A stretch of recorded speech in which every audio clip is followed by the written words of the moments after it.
Are you wondering why you stay stuck in sugar addiction? This has been coming up lately. I think people, they just don't believe it can happen to them. They come to me with kind of preconceived notions that that's for other people. It's for strong people, people who are disciplined and not weak. And it's just not true, gang. It's just not true.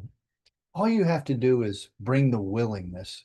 If you're willing to try, we've built a community, tens of thousands of people who have done exactly what you're doing.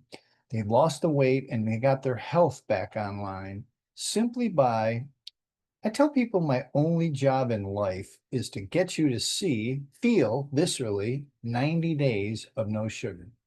If you can just get 90 days, right? It starts with 30. It starts with the sugar detox. Yes, we've got to get you detox. I mean, you've got to get off the sugar. And that brings with it a whole group of different feelings and emotions. They start to swell up and well up because you've never really experienced sugar freedom. You've used it for comfort in your life, self-soothing. And this is the hard connection, right? We've studied the body for 100 years, literally 100 plus years. We know about the weight gain and the fatty liver and the diabetes 2. And now they're even calling Alzheimer's diabetes 3. The brain science has exploded in the last 2 or 3 years. Metabolic psychiatry, how these blood sugar spikes affect our brain, all parts of our brain, just the nucleus accumbens, the control center, and the deep limbic brain. You know, if you started using drugs and alcohol at 14 or 15, this is very common that people understand that you stop growing emotionally, you stop working on life's problems, you just kind of checked out every day. But if you think about it and extrapolate that back to someone who started using sugar at 2 or 3, maybe in the womb, but 2 or 3 or 4 years old, you start to realize, look, the emotional eating people, the people that have come, you see them all over the internet, they have about half of the equation right. They've got a part of the equation that says, this is, people eat emotionally, right? They eat to comfort. They call it comfort food for a reason. But look, gang, they only have about 40 to 70% of the equation right.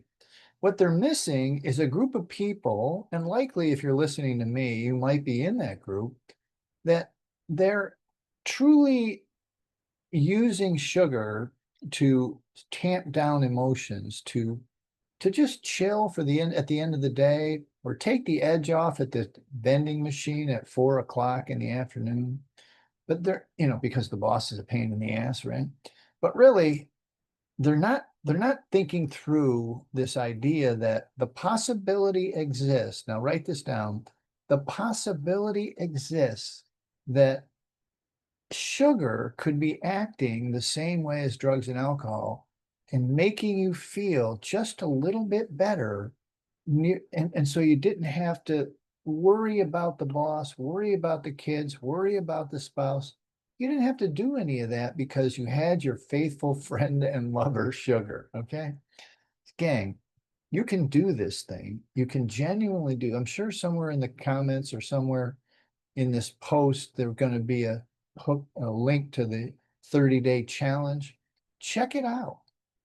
Just it's less than $10. You can try to get your 30 days. You can try to get your 90 days. And just once in your life to experience that 90 days of sugar freedom.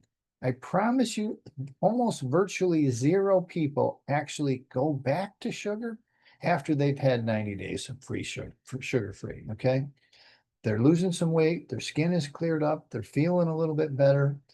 If this is you, if you're feeling like this might be something you're worth trying, spend the $10, try and get a little bit of sugar freedom. Any amount is good, okay? Gang, the sugar-free man signing out. If you got any questions, put them in the comments. I'll be happy to answer them, all right? We'll talk to you real soon. Bye for now.